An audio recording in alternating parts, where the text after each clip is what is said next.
नमस्कार, आज की बात में आपका स्वागत है। आज पहली बार भारत सरकार के दो मंत्रियों ने साफ साफ कहा, दूसरे देशों की धरती पर बैठकर भारत को धमकी देने वालों को बर्दाश्त नहीं किया जाएगा। भारत के विदेश मंत्री एस जयशंकर और भारत के पेट्रोलियम मिनिस्टर हरदीप पुरी ने कहा, कनाडा में बैठकर भारत के खिलाफ साजिश रचने वालों को, भारत के नागरिकों को धमकी देने वालों को, भारत की संप्रभुता को चुनौती देने वालों को रोकने की जिम्मेदारी कनाडा की है। लेकिन भारत को लगता है कि जस्टिन ट्रूडो की सरकार अपनी जिम्मेदारी निभाने में नाकाम रही है। जस्टिन ट्रूडो अपना फर्ज अदा करने के बजाय उल्टे भारत पर उल्टे सीधे इल्जाम लगा रहे हैं, जिनका कोई सिर पैर नहीं है।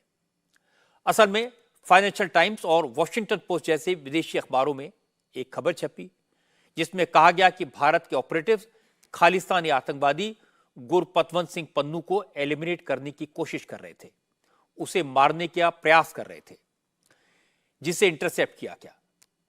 भारत ने अमेरिका से इसके सबूत मांगे हैं। भारत ने यह भी कहा कि भारत आतंकवाद और आतंकवादियों के खिलाफ सख्त रुख अपनाता है, आगे भी अपनाएगा, लेकिन आतंकवादियों को इस तरह से खत्म करना हमारी पॉलिसी नहीं है। लेकिन गुरपतवंत सिंह पन्नू ने जिस तरह से एयर इंडिया के विमान को उड़ाने की धमकी दी, जिस तरह से गाजा में इंडियन डिप्लोमेट पर हमला करने की बात कही, उसे बर्दाश्त नहीं किया जाएगा। असल में केंद्रीय मंत्री हरदीप सिंह पुरी आज आपकी अदालत में मेरे मेहमान थे। हरदीप पुरी ने डिटेल में बताया कि ये गुरपतवंत सिंह पन्नू है कौन, कहां रहता है, उसका एजेंडा क्या है, उसको फाइनेंस कौन करता है, उसको पैसा कहां से मिलता है, वो किसके इशारे पर काम करता है, और कैसे वो अमेरिका और कनाडा में भारत के खिलाफ साजिश करता है। हरदीप पुरी डिप्लोमेट रहे हैं, 39 साल तक सर्विस में थे, यूनाइटेड नेशंस में भारत के परमानेंट रिप्रेजेंटेटिव रहे हैं, अब नरेंद्र मोदी की सरकार में मिनिस्टर हैं। हरदीप पुरी ने आपकी अदालत में आज कहा कि गुरपतवंत सिंह पन्नू पाकिस्तान का पिट्ठू है, आईएसआई के इशारे पर काम करता है, इस्लामाबाद से उसे पैसा मिलता है। मैंने हरदीप पुरी से पूछा, जो लोग भारत के खिलाफ साजिश रचते हैं, भारत को धमकियां देते हैं, क्या उन्हें खत्म नहीं करना चाहिए? इस पर हरदीप पुरी कुछ बोलते बोलते रुक गए। उन्होंने कहा, दिल में जो है वो कह नहीं सकता, लेकिन भारत की नीति इस तरह की नहीं है। ये आदमी कौन है? ये आदमी वो है जिसने अभी 10-15 दिन पहले एक स्टेटमेंट दी कि 18 नवंबर को एयर इंडिया का हम एक जहाज उड़ा देंगे। तो ये फाइनेंशियल टाइम्स, पंजाबी में कहते हैं ना, इन्होंने मत मारी हुई है।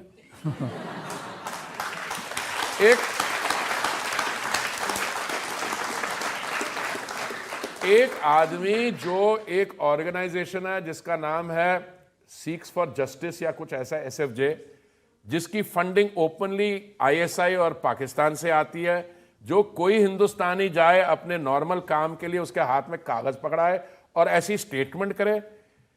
यार मुझे ऐसे कहना नहीं चाहिए। मैं 39 ईयर्स रहा हूं फॉरेन सर्विस में और हमारे जो एजेंसी, मेरे बड़े अच्छे रिलेशन उनमें, ऐसा तो हमारा कभी रहा ही नहीं है। हमारा तो उल्टा होता है। हम लोग समझते हैं कर क्या रहे यार, ये आदमी स्टेटमेंट दे ही जा रहा, कुछ इसके खिलाफ होता नहीं है।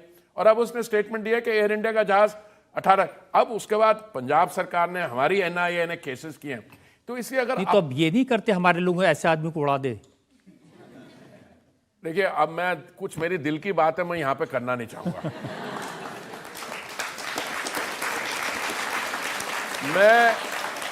मैं समझता, मैं तो अपने अनुभव के बेसिस पर रहा, हमारा सिस्टम नहीं है। हम लोग बहुत एक इन चीजों में क्यों इसको टॉलरेट करते हैं। एक पन्नू पता नहीं कब से लगा हुआ है वहां पे। अरे स्टेटमेंट दे रहा है 18 नवंबर को, I think that was the date, कि एयर इंडिया का जहाज उड़ा दूंगा मैं। अरे भाई, ऐसा this kind of a person is a menace to society. Gurpatwant Singh Pannu के जिस धमकी भरे वीडियो की बात हरदीप सिंह पुरी कर रहे हैं, वो वीडियो भी मेरे पास है। ये वीडियो पिछले हफ्ते जारी किया गया था। इसमें पन्नू ने एयर इंडिया के विमानों को टारगेट करने की धमकी दी थी। कहा था 18 नवंबर के बाद सिख एयर इंडिया से सफर ना करें, क्योंकि एयर इंडिया के विमान में ब्लास्ट होगा। इस दहशतगर्द की पूरी बात तो मैं आपको नहीं सुनवा सकता, लेकिन उसका कुछ हिस्सा आपको दिखा सकता हूं ताकि आपको अंदाजा लगे ये है कौन। आखिर कि एयर इंडिया दुनिया दे विच चलन नहीं दित्ती जाएगी। गुरपतवंत सिंह पन्नू के इस तरह की एक नहीं सैकड़ों वीडियो हैं जिसमें वो भारत के अफसरों को टारगेट करने की धमकी देता है। ये उसकी फितरत है। एयर इंडिया के विमान को उड़ाने की धमकी देने से पहले पन्नू ने एक और वीडियो जारी किया था जिसमें पन्नू ने फिलिस्तीन में इंडिया के डिप्लोमेट का नाम लेकर उन्हें मारने की धमकी दी थी। इन पैलेस्टाइन रमाला इज रेनू यादव। इन्हीं हरकतों के बाद भारत सरकार ने कड़ा रुख अपनाया। एनआईए ने गुरपतवंत सिंह पन्नू के खिलाफ केस दर्ज किया। हालांकि इससे पहले भी पन्नू ने कई बार भारत के खिलाफ जहर उगला था। उसने इसी साल जून में कनाडा में भारतीय डिप्लोमेट को टारगेट करके पोस्टर्स लगाए थे। डिप्लोमेट के नाम और पते पोस्टर्स में लिखवाए थे। ऑपरेशन ब्लू स्टार की बरसी के वक्त पूर्व प्रधानमंत्री इंदिरा गांधी की हत्या दिखाने वाला एक टैब्लू निकाला गया था। कनाडा के कई शहरों में भारत विरोधी प्रदर्शन किए गए थे। इन सब के पीछे गुरपतवंत सिंह पन्नू का हाथ है। पतवंत सिंह पन्नू भारत के मोस्ट वांटेड आतंकवादियों की लिस्ट में है। असल में गुरपतवंत सिंह पन्नू अमृतसर के पास एक गांव खानकोट का रहने वाला है। 1990 के दशक में वो वकालत करने अमेरिका गया था, लेकिन वहां जाकर एंटी इंडिया एक्टिविटीज में शामिल हो गया। उसने पाकिस्तान के इशारे पर खालिस्तान के इशू को लेकर सिखों को भड़काने की कोशिश शुरू की। पन्नू सिख फॉर जस्टिस यानी SFJ नाम की एक आतंकवादी संगठन का अध्यक्ष है। आईएसआई से उसे पैसा मिलता है और आईएसआई के इशारे पर कभी कनाडा में सिखों की छोटी मोटी रैलियां निकालता है तो कभी अमेरिका और ऑस्ट्रेलिया में पैसा बांटकर भारत के खिलाफ प्रदर्शन करवाता है। जैसा हरदीप पुरी बता रहे थे कि वो कनाडा में सड़क पर खड़े होकर भारत के खिलाफ पर्चियां बांटता है, और ये बात बिल्कुल सही है। इसका सबूत मेरे पास में है। इस वीडियो में आप देख सकते हैं। ये बात 2020 की है। उस वक्त गुरपतवंत सिंह पन्नू को वैंकूवर में खालिस्तान पर रेफरेंडर के नाम पर पर्चियां बांटते देखा गया था। इसके बाद पन्नू की हरकतें बढ़ती गई। इस आतंकवादी ने कनाडा में भारत के खिलाफ पोस्टर लगवाए, डिप्लोमेट के नाम उस पर लिखे। लंदन में भारत के हाई कमीशन और अमेरिका के सैन फ्रांसिस्को में भारत के कॉन्सुलेट पर हमले के पीछे भी गुरपतवंत सिंह पन्नू का हाथ बताया गया। इसी साल जून में जब प्रधानमंत्री नरेंद्र मोदी अमेरिका के दौरे पर गए थे, तब पन्नू ने न्यूयॉर्क में यूनाइटेड नेशंस के हेडक्वार्टर के बाहर खड़े होकर भारत के खिलाफ धमकी भरा एक वीडियो बनाया, उसे सोशल मीडिया पर अपलोड किया। पन्नू का एक पाकिस्तानी साथी है, उसका नाम है मोहम्मद सलमान यूनुस, जिसे पन्नू अपना बिजनेस पार्टनर बताता है। लेकिन ये दोनों आईएसआई के इशारे पर भारत के खिलाफ साजिश रचने का धंधा करते हैं। दोनों अमेरिका में रहते हैं, लेकिन दोनों का लगातार कनाडा आना जाना लगा रहता है। भारत के विदेश मंत्री एस जयशंकर ने भी कहा कि पतवंत सिंह पन्नू खतरनाक इरादों वाला पाकिस्तानी एजेंट है। कनाडा की सरकार ने अपनी धरती पर इस तरह के लोगों को भारत के खिलाफ साजिश रचने की छूट दी हुई है। इससे वहां मौजूद भारतीय डिप्लोमेट की जान को खतरा पैदा हो गया। इसे भारत कतई बर्दाश्त नहीं करेगा। What had happened was we had temporarily suspended visa issuance because the situation in Canada made it difficult for our diplomats to do frankly, to go to office and do the necessary work for processing visas. Pannu जैसे खालिस्तानी आतंकवादियों की वजह से Canada में सिख समुदाय बदनाम हो रहा है। आईएसआई के इशारे पर पन्नू और खालिस्तान सपोर्टर आतंकवादी कनाडा के गुरुद्वारों में जाकर सिखों को भड़काते हैं, खालिस्तान के नाम पर चंदा जुटाते हैं। कनाडा के prime minister Justin Trudeau vote के चक्कर में ऐसे ही कट्टरपंथियों के दबाव में आ गए थे और उन्होंने भारत पर बेबुनियाद इल्जाम लगा दिए थे। अभी हाल ही में अमेरिका ने भी दावा किया कि उसकी जमीन पर गुरपतवंत सिंह पन्नू की हत्या करने की कोशिश की गई। अमेरिका और ब्रिटेन के अखबारों ने यह खबर पब्लिश की। भारत के विदेश मंत्रालय ने बयान जारी करके ऐसी कट्टरपंथी और आतंकवादी एक्टिविटीज को खतरनाक बताया और इनकी तफसील से जांच कराने की मांग की। कनाडा की सरकार बोलने की आजादी के नाम पर एंटी इंडिया प्रोपेगेंडा को बढ़ावा देती रही है। अलग खालिस्तान की डिमांड को, भारत के डिप्लोमेट की धमकी देने को जस्टिन ट्रूडो की सरकार फ्रीडम ऑफ स्पीच कहती है, लेकिन कनाडा के प्राइम मिनिस्टर जस्टिन ट्रूडो खुद इस फ्रीडम ऑफ स्पीच का शिकार हो गए। असल में जस्टिन ट्रूडो वैंकूवर के एक रेस्टोरेंट में खाना खाने गए थे। वहां लोगों ने उनको घेर लिया, उनके खिलाफ नारे लगाए। करीब 5 मिनट तक लोग ट्रूडो के खिलाफ नारे लगाते रहे। इस फ्रीडम ऑफ स्पीच से ट्रूडो को इतनी परेशानी हुई कि उनको बिना खाना खाए रेस्टोरेंट से लौटना पड़ा। Call for ceasefire! You have blood on your hands! फिर भी ट्रूडो खालिस्तान की मांग करने वालों को फुल सपोर्ट देते हैं। ट्रूडो की इन्हीं नीतियों की वजह से आज आपकी अदालत में हरदीप सिंह पुरी ने कहा उन्हें तो कनाडा की सरकार की बुद्धि पर तरस आता है। ट्रूडो की मति मारी गई है। हरदीप पुरी ने कहा ट्रूडो जिस तरह से आतंकवादियों को पनाह दे रहे हैं, उन्हें सपोर्ट कर रहे हैं, उससे तो लगता है कि खालिस्तान अगर बन सकता है तो कनाडा में ही बनना चाहिए। देखिए, खालिस्तान ये कहां बन रहा है? खालिस्तान या तो ये बनेगा कनाडा में, क्योंकि सारे खालिस्तानी वहां घुस गए हैं,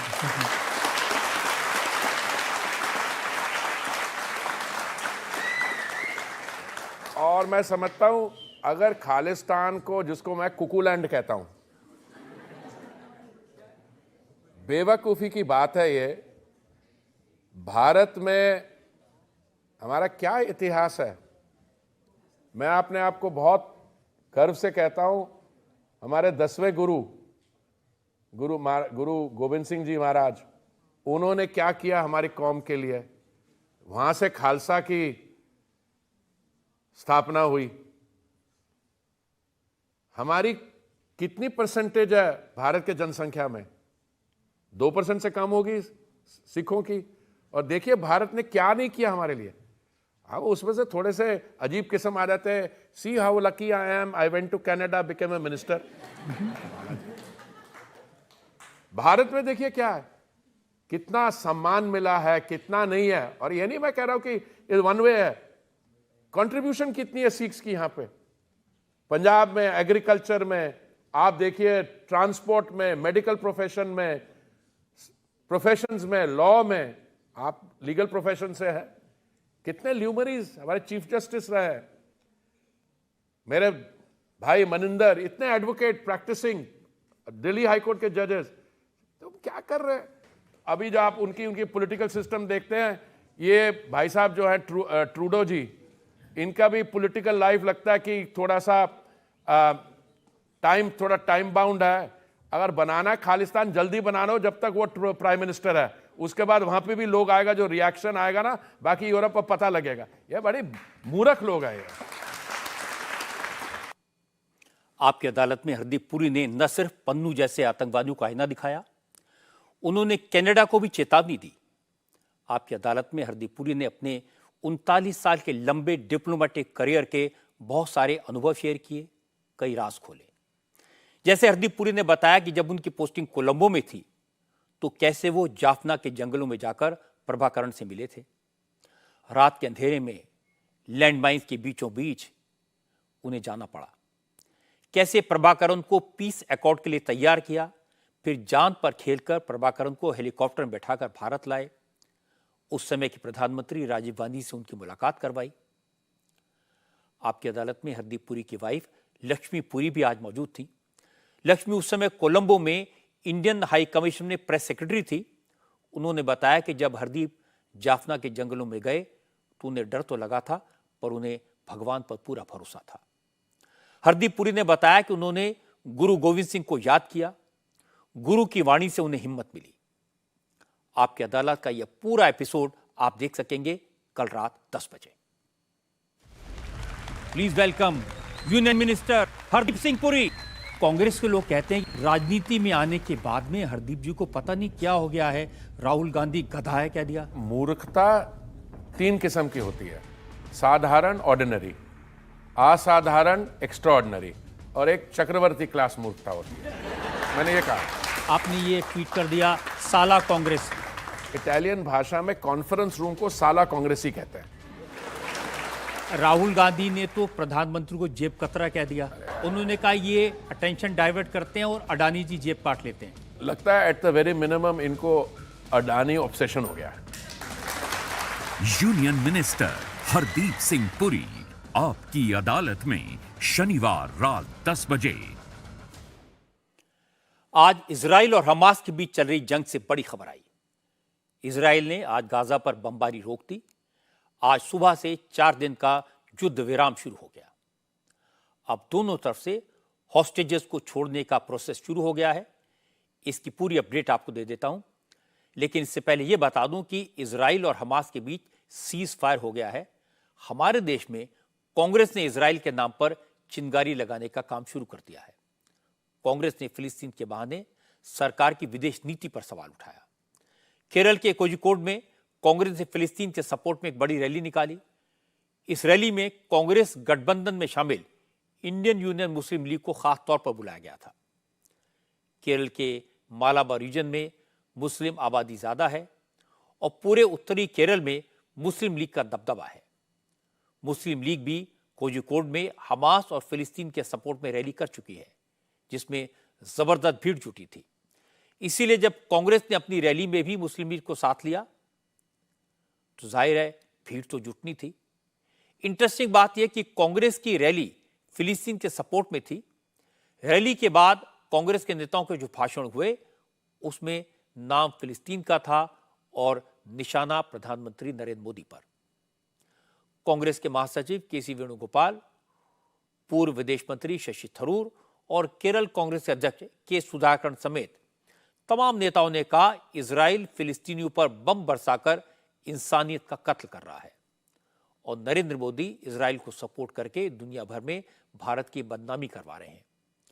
केरल कांग्रेस के अध्यक्ष ने तो यहां तक कह दिया कि बेंजामिन नेतन्याहू एक जैसे हैं। नेतन्याहू जो गाजा में कर रहे हैं वो 2002 में गुजरात में हुआ था।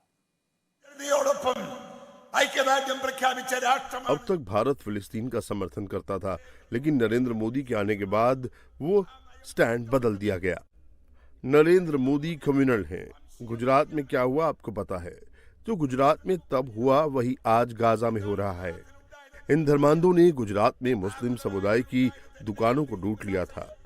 मां के सामने मासूमों को काट डाला था। पति के सामने पत्नी का रेप इन धर्मांधों ने किया था। गुजरात राज्य से शुरू हुई इस बात की चर्चा मोदी के केंद्र में आने के बाद अब दुनिया भर में फैल गई है। आजाद फैसले लेने की बजाय मोदी ने विदेशी ताकतों के कहने पर धर्मनिरपेक्षता को दरकिनार कर दिया। भारत ने फिलिस्तीन के खिलाफ स्टैंड लिया है। ये अस्वीकार्य है। इसके खिलाफ लड़ना होगा, एकजुट होना होगा।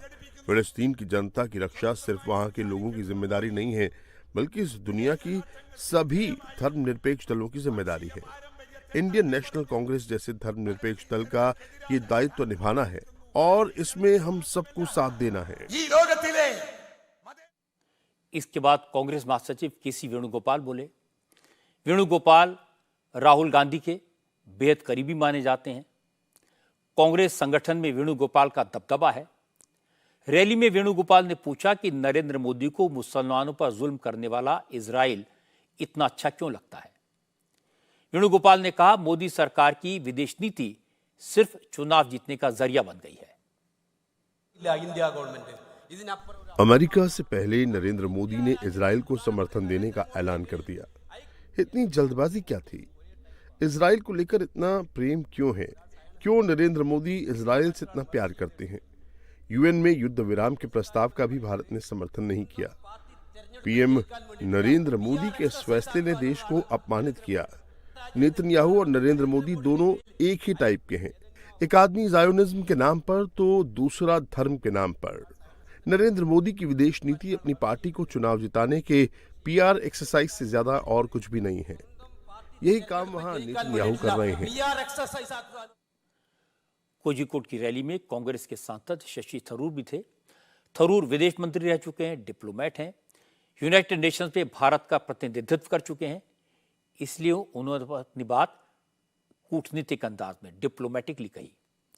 शशि थरूर ने कहा कि यूनाइटेड नेशंस में नरेंद्र मोदी की सरकार ने गाजा में युद्ध रोकने के प्रस्ताव को सपोर्ट नहीं किया, जबकि भारत ने हमेशा अहिंसा के रास्ते को सपोर्ट किया। വിദേശകാര്യ പോളിസി मोदी सरकार की विदेश नीति हमारे देश की दशकों से चली आ रही विदेश नीति के खिलाफ है। इस मोदी सरकार ने जो कुछ किया है उसका समर्थन नहीं किया जा सकता। आपको पता है, यूनाइटेड नेशंस की जनरल असेंबली ने बहुमत के साथ एक प्रस्ताव पास कर तुरंत युद्ध विराम की बात कही, लेकिन महात्मा गांधी के भारत ने शांति बहाल के लिए वोट नहीं किया और मोदी सरकार ने खुद को इस प्रस्ताव से अलग कर लिया। इसे स्वीकार नहीं किया जा सकता। कांग्रेस पार्टी ने तब भी इसका विरोध किया था और अब भी इसके खिलाफ आवाज उठा रही है। हमास को सपोर्ट करने के बहाने अपने ही देश की सरकार पर हमला करना कैसे जस्टिफाइड हो सकता है? फिलिस्तीन के नाम का इस्तेमाल करके नरेंद्र मोदी को टारगेट करना कैसे ठीक हो सकता है? लेकिन कांग्रेस की मंशा साफ है, मजबूरी भी है। केरल में मुस्लिम लीग उसके साथ है। फिलिस्तीन और हमास के नाम पर यह साथ बनाए रखना है। मोदी के इजराइल से रिश्तों पर सवाल उठाकर मुस्लिम वोट को साथ रखना है। एक जमाना था जब विदेश नीति को डोमेस्टिक राजनीति का इशू नहीं बनाया जाता था, लेकिन अब तो मर्यादा की सारी दीवारें एक एक करके टूटने लगी हैं। कांग्रेस के नेता नरेंद्र मोदी पर बम बरसा रहे हैं, लेकिन इजराइल ने 48 दिन के बाद पहली बार बमबारी रोक दी। हमास और इजराइल के बीच आज सीज फायर लागू हो गया। गाजा के लोग अब 4 दिन तक मौत के खौफ में नहीं जिएंगे। इजराइल और हमास के बीच आज सुबह 10:30 बजे से जो सीज फायर लागू हुआ वो सोमवार शाम तक लागू रहेगा। सीज फायर की डील के तहत इजरायली फोर्स ने नॉर्थ और साउथ गाजा में ऑपरेशन रोक दिया है। 2 दिन पहले कतर और अमेरिका के मीडिएशन से इजराइल और हमास के बीच युद्ध विराम का समझौता हुआ। इस समझौते के तहत सीज फायर के दौरान हमास 7 अक्टूबर को अगवा किए गए 50 हॉस्टेजेस को रिहा करेगा। इसके बदले में इजराइल भी अपने यहां जेलों में बंद 150 फिलिस्तीनियों को आजाद कर देगा। हमास ने आज 13 इजरायली और 12 हॉस्टेजेस को रिहा कर दिया। इजराइल की सेना ने हमास की कैद से रिहा होने वाले बंधकों को रिसीव करने के लिए पूरी तैयारी कर ली है। हॉस्टेजेस को ले जाने के लिए एम्बुलेंस गाजा पहुंच गई है। इसके अलावा जिन लोगों को हमास के चंगुल से रिहा करवाया जाएगा उनके लिए इजरायली फोर्स ने किट तैयार की है। इसमें कपड़े, खाने पीने का सामान और बच्चों के खिलौने भी शामिल हैं।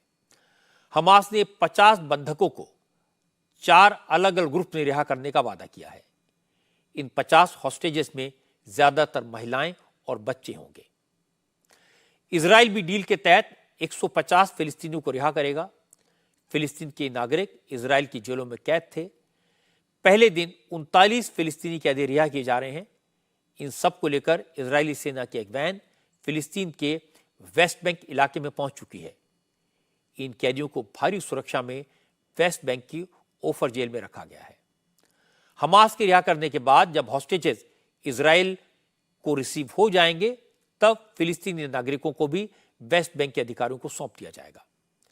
इजराइल ने कहा कि अगर हमास और बंधकों को रिहा करता है तो हर 10 बंधक के बदले वो 1 दिन का सीज फायर बढ़ाने के लिए तैयार है। इस बीच इजराइल और हमास की जंग रुकने के बाद हजारों की तादाद में फिलिस्तीनी नागरिक साउथ गाजा से नॉर्थ की तरफ लौट रहे हैं। जब बमबारी शुरू हुई तो इजराइल ने आम लोगों से कहा था कि वो नॉर्थ गाजा में अपने ठिकाने छोड़कर साउथ गाजा चले जाएं, वरना वहां बमबारी के शिकार हो सकते हैं। अब सीज फायर हुआ है। बहुत सारे लोग नॉर्थ गाजा में अपने घरों की तरफ लौट रहे हैं। हालांकि इजरायली सेना ने वार्निंग दी है कि जो लोग लौट रहे हैं वो फिर से बमबारी और गोलीबारी के शिकार हो सकते हैं, लेकिन लोगों ने फिलहाल इजराइल की चेतावनी को अनसुना कर दिया। एग्रीमेंट के तहत इजराइल ने राहत सामग्री से भरे ट्रकों को भी गाजा में आने की मंजूरी दी है। इसलिए आज इजिप्ट की तरफ से 20 ट्रक रिलीफ मटेरियल लेकर गाजा में शामिल हुए। इनमें फ्यूल के अलावा खाने पीने का सामान, मेडिकल इक्विपमेंट, दवाएं और लोगों की जरूरत के दूसरे सामान शामिल हैं। सीज फायर के दौरान हर दिन 20 ट्रक सामान गाजा पहुंचाया जाएगा। वहीं इजराइल और हमास के बीच समझौता कराने वाले कतर ने कहा है कि गाजा में भयंकर तबाही मची हुई है। इंसानियत के नाते सीज फायर आगे भी जारी रहना चाहिए। मध्यस्थ के तौर पर हमारी यही कोशिश रही है कि हम दोनों तरफ की चिंताएं सुने, मगर हमारा शुरू से ये मानना रहा है कि दोनों पक्ष आम लोगों को निशाना ना बनाएं। लेकिन हमने गाजा में बहुत बड़े पैमाने पर तबाही और मौत का मंजर देखा है। आपको तो पता ही है कि गाजा की गलियों में कुत्तों को लाशें नोचते देखा है, बच्चों के पैर काटने पड़े, नवजात बच्चों को इंक्यूबेटर से निकालना पड़ा। ये बेवजह की मौत पूरे गाजा में हम देख रहे हैं। हम इसको बर्दाश्त नहीं कर सकते। हमने ये बात न केवल इजरायलियों से साफ कर दी है, बल्कि अंतर्राष्ट्रीय समुदाय के अपने साझेदारों से भी कह दिया है कि अगर हम गाजा में ये सब होने देते हैं तो वहां ऐसी तबाही मचेगी जो पहले कभी देखी सुनी नहीं गई। अपने परिवार, अपने घर और अपने भविष्य को गंवाने वाली पूरी की पूरी नस्ल को हम कट्टरपंथ की तरफ धकेल देंगे। वो भविष्य में केवल बदला लेने को ही एक विकल्प मानेंगे। इसलिए हमें हालात को बेहतर बनाना होगा। हमें अंतर्राष्ट्रीय समुदाय के साथ मिलकर काम करना होगा, जिससे ये हालिया इतिहास की सबसे बड़ी इंसानी तबाही न बन जाए। हालांकि इजराइल के विदेश मंत्री ने साफ कर दिया कि 4 दिन का सीज फायर खत्म होते ही हमास के खिलाफ उनकी जंग दोबारा शुरू हो जाएगी। सीज फायर के बाद हम इजराइल की हिफाजत का अपना अभियान जारी रखेंगे और हम पूरी दुनिया से ये अपील करते हैं कि वो गाजा पट्टी को हमास के शिकंजे से छुड़ाने के लिए हमारे साथ मिलकर काम करें। इजराइल की बमबारी में अब तक गाजा में 14,000 लोगों की मौत हो चुकी है। एक तरह से गाजा पूरी तरह बर्बाद हो गया है, नेस्तनाबूद हो गया है। दूसरी तरफ इजराइल को भी नुकसान हुआ है। 7 अक्टूबर को हमास के हमले में इजराइल के 1400 लोगों की मौत हुई थी। उसके बाद युद्ध में भी इजराइल के कई सैनिकों की मौत हुई। इसलिए प्रेशर इजराइल पर भी था और हमास पर भी। भारत, अमेरिका, ब्रिटेन, फ्रांस समेत तमाम देश लगातार शांति की बात कर रहे थे। यूनाइटेड नेशंस का भी इजराइल पर दबाव था। दूसरी तरफ फिलिस्तीन के लोग भी धीरे धीरे हमास के खिलाफ खड़े हो रहे थे। हमास भी दबाव में था, इसलिए इजराइल और हमास बातचीत के टेबल पर आए। इजराइल बमबारी रोकने के लिए तैयार हुआ और हमास हॉस्टेजेस को रिहा करने पाया। अब युद्ध रुक गया है तो बमों की मार झेल रहे लोगों तक मदद पहुंचाने का रास्ता खुला है। पूरी दुनिया मदद के लिए आगे आई है। भारत ने भी राहत सामग्री भेजी है। अब पूरी दुनिया चाहती है कि सीज फायर इसी तरह जारी रहे। बम के बजाय बातचीत से शांति का रास्ता निकाला जाए। प्रधानमंत्री मोदी ने 2 दिन पहले G20 की मीटिंग में यही कहा कि फिलिस्तीनियों को उनका मुल्क मिलना चाहिए, हमास की आतंकवादी हरकतें बंद होनी चाहिए और इसके बाद बातचीत के जरिए फिलिस्तीन और इजराइल को ऐसा रास्ता निकालना चाहिए जिससे दोनों मुल्कों के लोग चैन और अमन से रह सकें। अब रुख करते हैं कि सियासत की खबरों का। राजस्थान में इलेक्शन कैंपेन खत्म होने के बाद अब राजनीतिक दलों का फोकस तेलंगाना पर है। आज बीजेपी और कांग्रेस के बड़े बड़े नेताओं ने तेलंगाना में कैंपेन किया। बीजेपी की तरफ से home minister Amit Shah, defence minister Rajnath Singh, party अध्यक्ष जेपी नड्डा और असम के मुख्यमंत्री हिमंता बिस्वा शर्मा तेलंगाना में थे। जबकि कांग्रेस की तरफ से पार्टी अध्यक्ष मल्लिकार्जुन खड़गे और प्रियंका गांधी ने कैंपेन किया। ओवैसी और केसीआर की रैलियां भी हुई। आज अमित शाह ने तेलंगाना में 3 असेंबली कॉन्स्टिट्यूंसीज में रोड शो किया, फिर निजामाबाद में एक पब्लिक मीटिंग की। इस रैली में अमित शाह ने बीआरएस की सरकार के घोटाले गिनाए, केसीआर पर जनता को धोखा देने, वादा खिलाफी करने का इल्जाम लगाया। अमित शाह ने कहा कि केसीआर सिर्फ अपीजमेंट करते हैं, वोट के चक्कर में संविधान के खिलाफ मुसलमानों को आरक्षण देते हैं।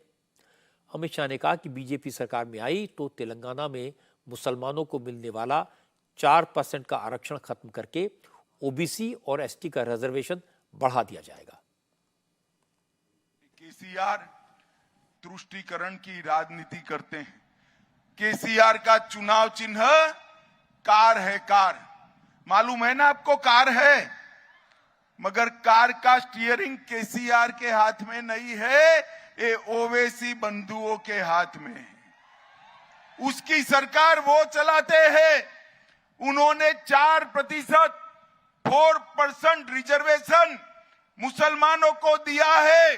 मैं आज कहकर जाता हूं, आप भाजपा सरकार बना दो, 4% मुस्लिम आरक्षण हम रद्द कर ओबीसी और एसटी को देने का काम ये भारतीय जनता पार्टी करेगी।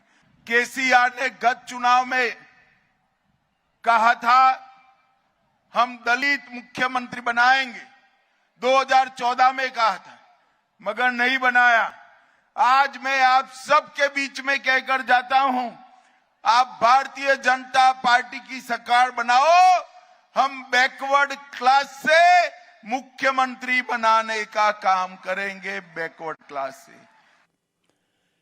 तेलंगाना में हिमंता बिस्वा शर्मा भी जमकर कैंपेन कर रहे हैं। वो हिंदू मुसलमान के मुद्दे पर दूसरे नेताओं के मुकाबले ज्यादा खुलकर बोलते हैं।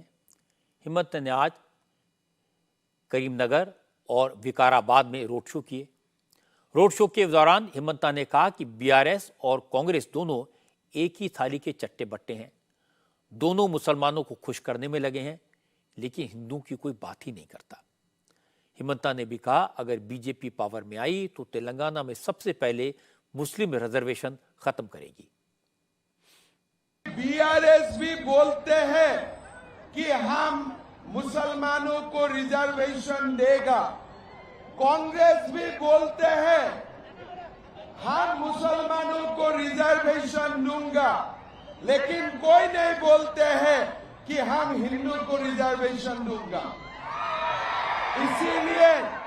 इसीलिए हम बीजेपी आप लोगों को बोलना चाहता हूं, जो केसीआर ने मुसलमानों को रिजर्वेशन देके रखा है, इसको हम लोग बंद करेगा और बीसी और एससी में ये हम लोग नया से आप लोगों के लिए दे दूंगा। सब पार्टी तेलंगाना में आते हैं और सब ओवैसी का भाषा बोलते हैं, कोई हमारा बात नहीं करता है।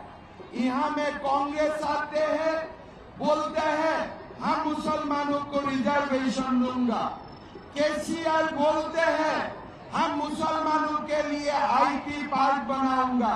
अरे भाई, हिंदू के लिए क्या करेगा वो तो बताओ, वो कोई नहीं बता रहा है। कांग्रेस और बीआरएस की बात करने के बाद हिमंता ने ओवैसी ब्रदर्स को निशाना बनाया। उन्होंने कहा ऐसा लगता है कि हैदराबाद में आज भी निजाम का राज है। अकबरुद्दीन ओवैसी खुलेआम धमकियां देते हैं, लेकिन उनके खिलाफ कोई एक्शन नहीं होता। हमास के समर्थन में पूरे हैदराबाद में पोस्टर लगे हैं, लेकिन कोई विरोध नहीं करता। हिमंता ने कहा यह सब इसलिए हो रहा है क्योंकि ओवैसी केसीआर की सरकार को सहारा देते हैं और केसीआर ओवैसी की गुंडागर्दी को ताकत देते हैं। हैदराबाद आया था, मैंने देख रहा था कि ओवैसी एक स्टेज का ऊपर से पुलिस को धमका रहा था। आज आप देख सकते हो कि यहाँ में सब लोग ओवैसी का राज चलता है, अभी भी यहाँ में राजाकार का राज चल रहा है। अगर असम, यूपी, हरियाणा में ओवैसी का भाई ऐसा करता था, हम 5 मिनट में उनका हिसाब बराबर कर देते थे। लेकिन आप लोगों को मैं बोल सकता हूँ, ये ओवैसी का कोई ताकत नहीं है, सरकार का ताकत का ऊपर वो लोग जिंदा रहता है। मैं परसों दिन चार मीनार गया था, चार मीनार में चारों तरफ हमास का जिंदाबाद लिखा हुआ था। तब मैंने ओवैसी को पूछा था, अरे दम है तो जाके इस्राइल का खिलाफ लड़ने गाजा में जाओ, दम है तो गाजा में जाओ, यहाँ में हमला करके आपको कुछ मिलने वाला नहीं है। जब ओवैसी लेक्चर देता है ना, मेरा खून गर्म हो जाते हैं। अरे भाई, केसीआर है इसलिए आप ऐसा कर रहा है, अगर केसीआर नहीं होते थे आपका कुछ दम भी नहीं होते थे। आज एक बार देख लीजिए, बीजेपी का सरकार तेलंगाना में आने दीजिए, आपको दिखाई भी नहीं देगा, आपको खुद अंधाधुंध हो जाएगा। बीजेपी के नेता बीआरएस पर हिंदू विरोधी होने का इल्जाम लगा रहे हैं, तो चंद्रशेखर राव की बेटी और बीआरएस की नेता के कविता ने जवाब दिया। के कविता ने कहा कि बीजेपी हर चुनाव में लोगों को धर्म के आधार पर बांटने की कोशिश करती है, लेकिन तेलंगाना में उसका ये फॉर्मूला नहीं चलेगा।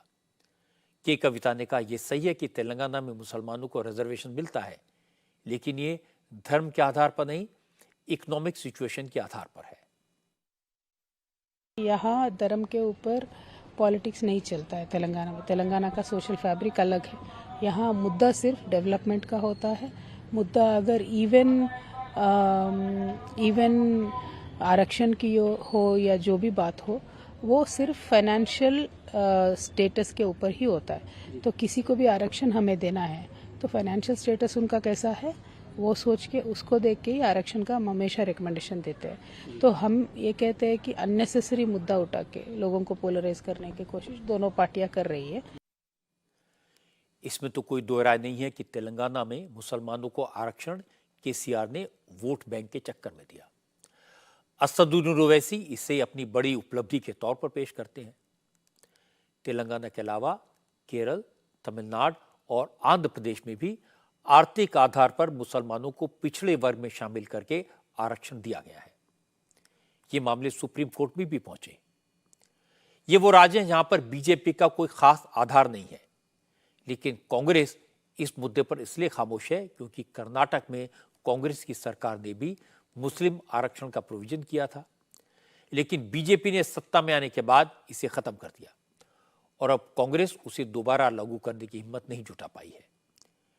इसीलिए तेलंगाना में कांग्रेस इस इश्यू पर साइलेंट है, लेकिन बीजेपी के नेता जोर जोर से कह रहे हैं कि अगर उनकी सरकार बनी तो कर्नाटक के तरह तेलंगाना में भी मुस्लिम आरक्षण को खत्म करके इस कोटे को पिछड़े वर्ग और दलितों में बांटा जाएगा।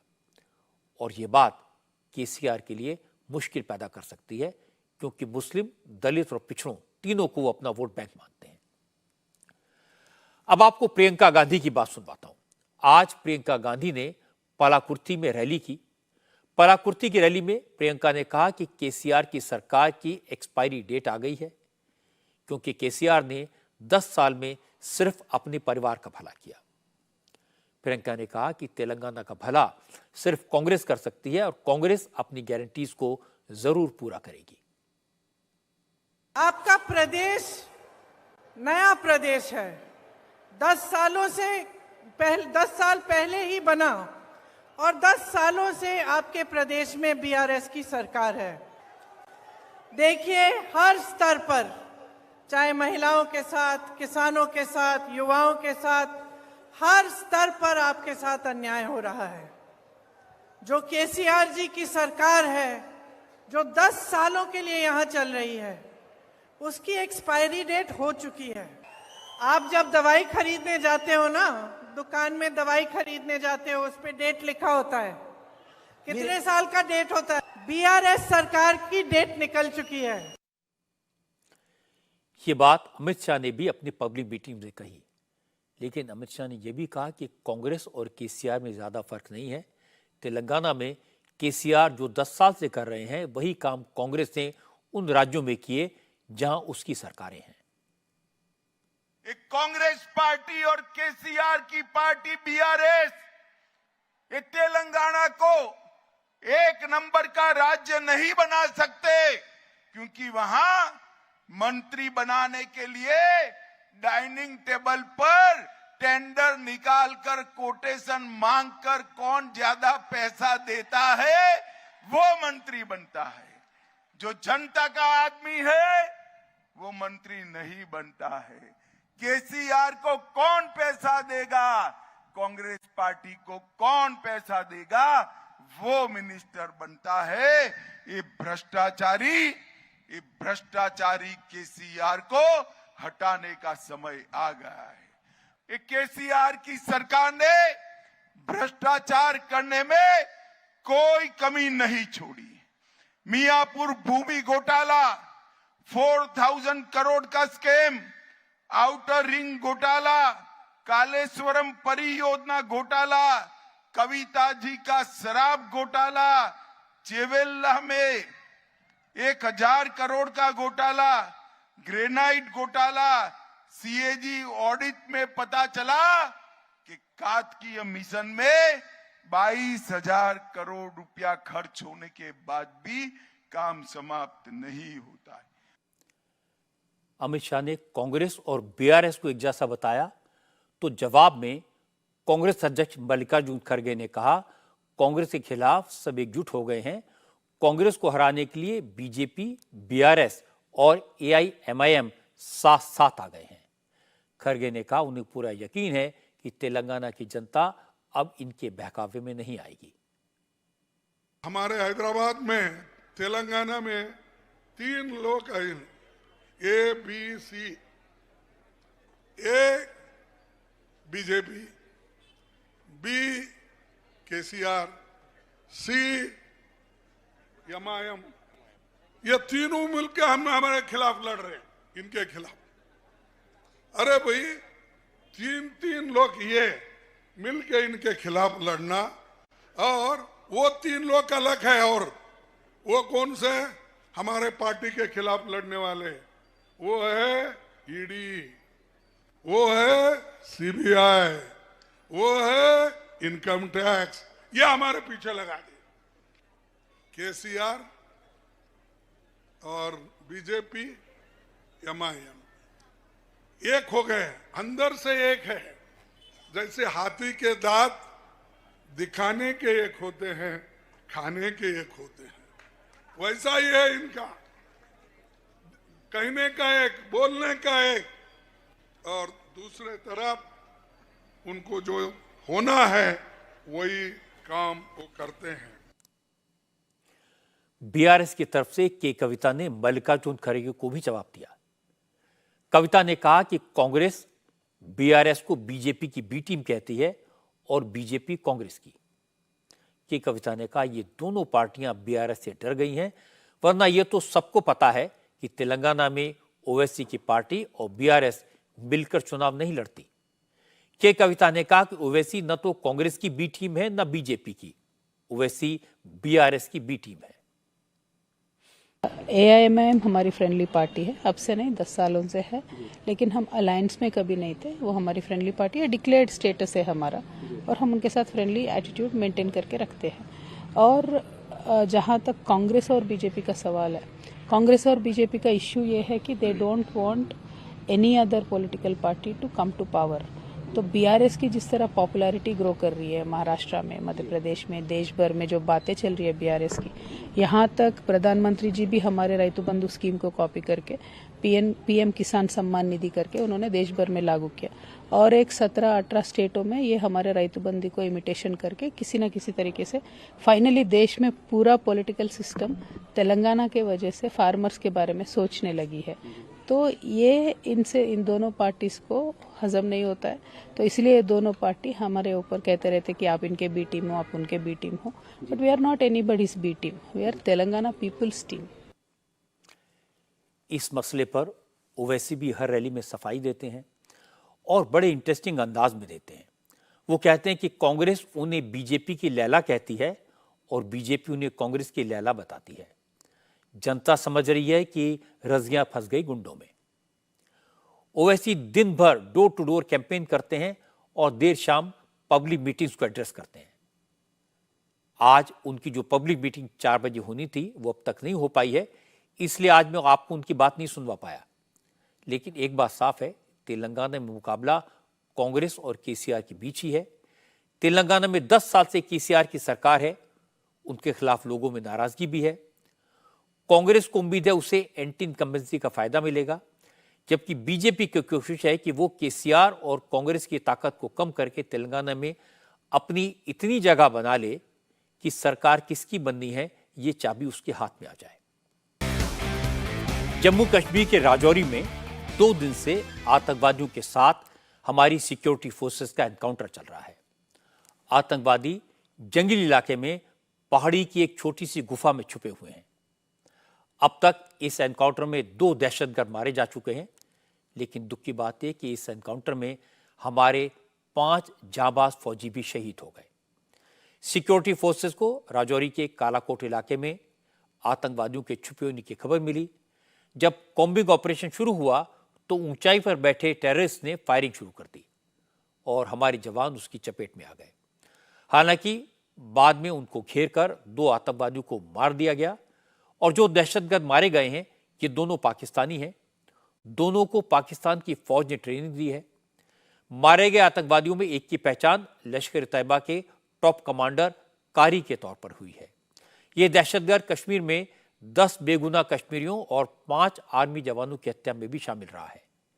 मारे गए आतंकवादियों के पास से 2 AK-47 राइफल, 10 मैगजीन, गोला बारूद, कपड़े और दवाइयां भी बरामद हुई।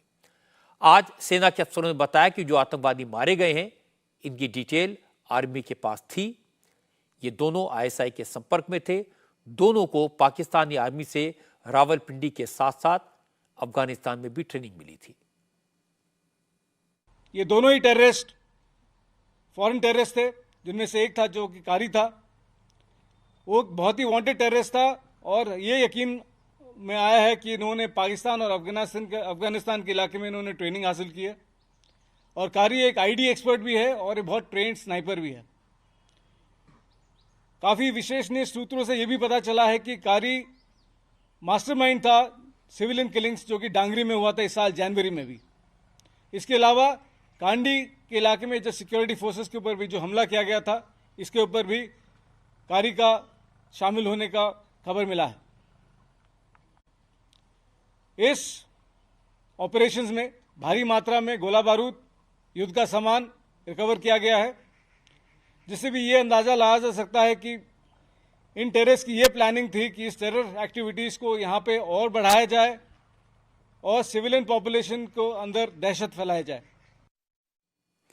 नॉर्दर्न कमांड के commander in chief Upendra Dwivedi ने तो मारे गए आतंकवादियों के बारे में एक और बड़ा खुलासा किया। उन्होंने कहा ये आतंकी पाकिस्तान की सेना के एक्स आर्मी पर्सनल हो सकते हैं। उपेंद्र द्विवेदी ने कहा पाकिस्तान को अब लोकल टेररिस्ट नहीं मिल रहे हैं, इसलिए अब पाकिस्तानी आर्मी के पूर्व सैनिकों को आतंकी बनाकर भेजा जा रहा है। इसमें तो शहादत तो हुई है, लेकिन हमने 2 खूंखार आतंकवादियों का खात्मा किया है।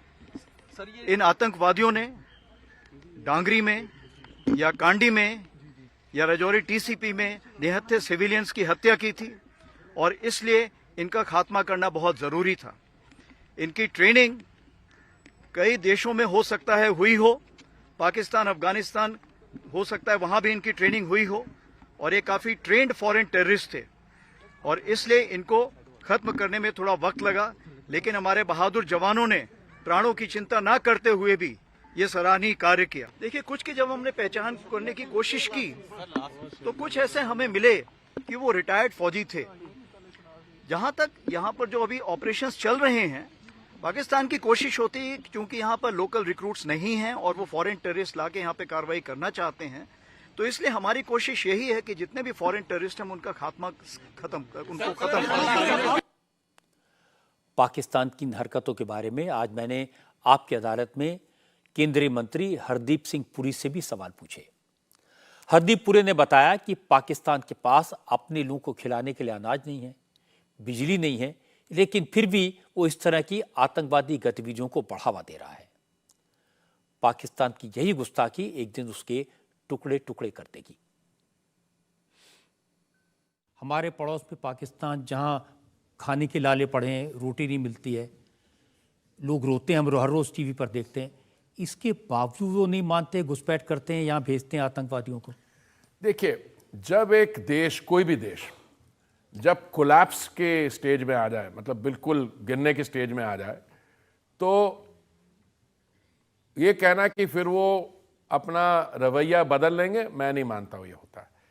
कि जब भी कोई देश बैंकरप्ट हो या उनमें आर्थिक समस्याएं बहुत बढ़ जाएं, अब वहाँ पे 8 बजे शाम को बिजली बंद करनी पड़ती है पाकिस्तान में, पेट्रोल का दाम शायद 380 रुपये लीटर है, उनको कई ऐसी बातें कर रहे हैं। वो अभी कोई, मैंने कहा कि वो पासपोर्ट नहीं प्रिंट कर पा रहे क्योंकि वो लैमिनेटेड पेपर नहीं है। मैंने ऐसी ऐसी बातें सुनता रहा, पता नहीं कितनी सही है।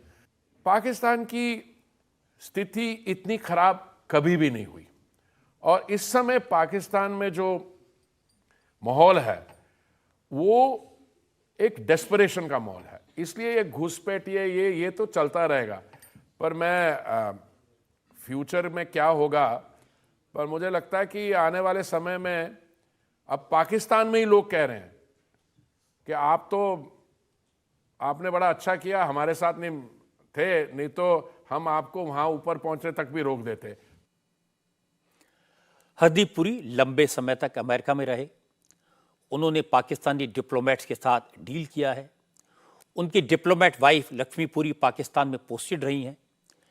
इसलिए हरदीप पाकिस्तान से ऑपरेट करने वालों की नस नस पहचानते हैं। आपकी अदालत में हरदीप पुरी ने बताया कि मोदी के प्रधानमंत्री बनने के बाद भारत का पाकिस्तान से डील करने का तरीका कितना बदला है। वैसे भी अब इकोनॉमी में, मिलिट्री पावर में, डिप्लोमेसी में भारत काफी आगे निकल चुका है। मैंने हरदीप पुरी से पूछा कि हमारे जिस कश्मीर के हिस्से पर पाकिस्तान का कब्जा है वो भारत को कब मिलेगा। हरदीप पुरी ने क्या जवाब दिया, यह आप देख सकेंगे कल रात 10 बजे आपकी अदालत में। Please welcome union minister Hardeep Singh Puri. 21 साल की उम्र में आप IFS पास करने के बाद में मसूरी एकेडमी में पहुंचे, तो वहां जो सबसे सुंदर लड़की थी, आपके बैचमेट कहते हैं कि तुरंत आपने मोहब्बत कर ली। मोहब्बत जो है ना वो फिल्मों में होती है। इनके फादर जो थे उन्होंने कहा इसमें बड़ी प्रॉब्लम होने वाली है, रियल लाइफ की जो समस्याएं होती है उनको भी हल करना पड़ता है। आपके 3 मामा आए थे आपको धमकाने के लिए, इनसे शादी मत करो। एक जो सबसे बड़े थे उन्होंने कहा यार महाराष्ट्रन के साथ शादी करोगे, इसमें क्या होगा यार, वो तो लोग खाने में चीनी डालते हैं। तो मैंने बताया वो नहीं, महाराष्ट्र नहीं होते, वो गुजराती करते हैं। कहता है चलो वो आर्ग्यूमेंट नहीं चला। मेरे फादर थोड़े से शुरू में इमोशनल हो गए, तो उन्होंने अपनी तरफ से मनाने की कोशिश की, और बाद में मैं बताऊं वो मैं उनका बेटा था मदर फादर का, पर ये असली डॉटर ये बन गई। यूनियन मिनिस्टर हरदीप सिंह पुरी आपकी अदालत में शनिवार रात 10 बजे। पाकिस्तान से एक बार फिर बुरी खबर आई। पाकिस्तान में एक और हिंदू मंदिर को गिरा दिया गया। हैरानी की बात है कि हिंगराज माता के इस मंदिर पर बुलडोजर सिर्फ इसलिए चला दिया गया क्योंकि मंदिर के पड़ोस में बन रहे घर के मकान मालिक को लगा कि मंदिर के कारण उसका घर खराब हुआ है। इस शख्स ने प्रशासन से मंदिर हटाने की दरख्वास्त दी और अफसर बुलडोजर लेकर पहुंच गए। आसपास रहने वाले हिंदुओं ने मंदिर को बचाने की कोशिश की, अफसरों से इस तरह का पाप न करने की अपील की, लेकिन हिंदुओं की बात किसी ने नहीं सुनी। मंदिर पर बुलडोजर चला दिया गया।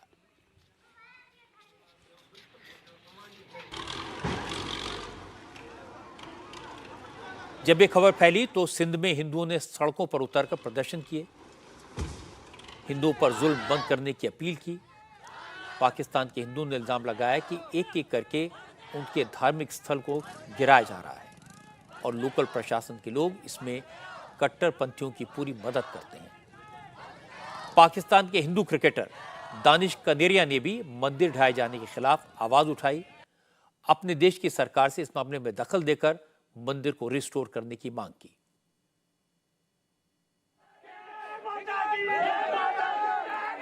पाकिस्तान में बुलडोजर किसी मंदिर पर पहली बार नहीं चला। 2 साल में 13 मंदिर गिराए जा चुके हैं और हर बार पाकिस्तान की सरकार यही कहती है कि वो जांच करेगी, मंदिर फिर बनवाएगी, लेकिन ये वादा कभी पूरा नहीं होता। आज की बात में इतना ही। अब मेरी आपसे अगली मुलाकात होगी कल रात 10 बजे आपकी अदालत में, जब मेरे मेहमान होंगे केंद्रीय मंत्री हरदीप सिंह पुरी। हरदीप पुरी से आपकी अदालत में मैंने राहुल गांधी के बारे में बात की, अरविंद केजरीवाल के बारे में सवाल पूछे। हरदीप पुरी ने दोनों को करारा जवाब दिया। राहुल गांधी आजकल बार बार अडानी की बात करते हैं। कांग्रेस कहती है कि हरदीप ने सिविल एविएशन मिनिस्टर रहते हुए 6 एयरपोर्ट अडानी को दे दिए। राहुल गांधी आजकल कहते हैं कि पेट्रोल डलवाओ तो पैसा अडानी की जेब में जाता है, ढाबे पर खाना खाओ तो पैसा अडानी की जेब में जाता है। इन सब बातों पर हरदीप पुरी ने जवाब दिया। उन्होंने ये भी बताया कि दिल्ली में पॉल्यूशन के लिए कौन जिम्मेदार है और इसका सॉल्यूशन क्या है। हरदीप पुरी के सारे जवाब आप सुन सकेंगे कल रात 10 बजे। Please welcome union minister Hardeep Singh Puri. Congress के लोग कहते हैं कि राजनीति में आने के बाद में हरदीप जी को पता नहीं क्या हो गया है, राहुल गांधी गधा है कह दिया। मूर्खता 3 किस्म की होती है, साधारण ऑर्डिनरी, असाधारण एक्स्ट्राऑर्डिनरी, और एक चक्रवर्ती क्लास मूर्खता होती है। मैंने ये कहा। आपने ये ट्वीट कर दिया साला कांग्रेस। इटालियन भाषा में कॉन्फ्रेंस रूम को साला कांग्रेसी कहते हैं। राहुल गांधी ने तो प्रधानमंत्री को जेब कतरा कह दिया। उन्होंने कहा ये अटेंशन डाइवर्ट करते हैं और अडानी जी जेब काट लेते हैं। लगता है एट द वेरी मिनिमम इनको अडानी ऑब्सेशन हो गया है। यूनियन मिनिस्टर हरदीप सिंह पुरी आपकी अदालत में शनिवार रात 10 बजे।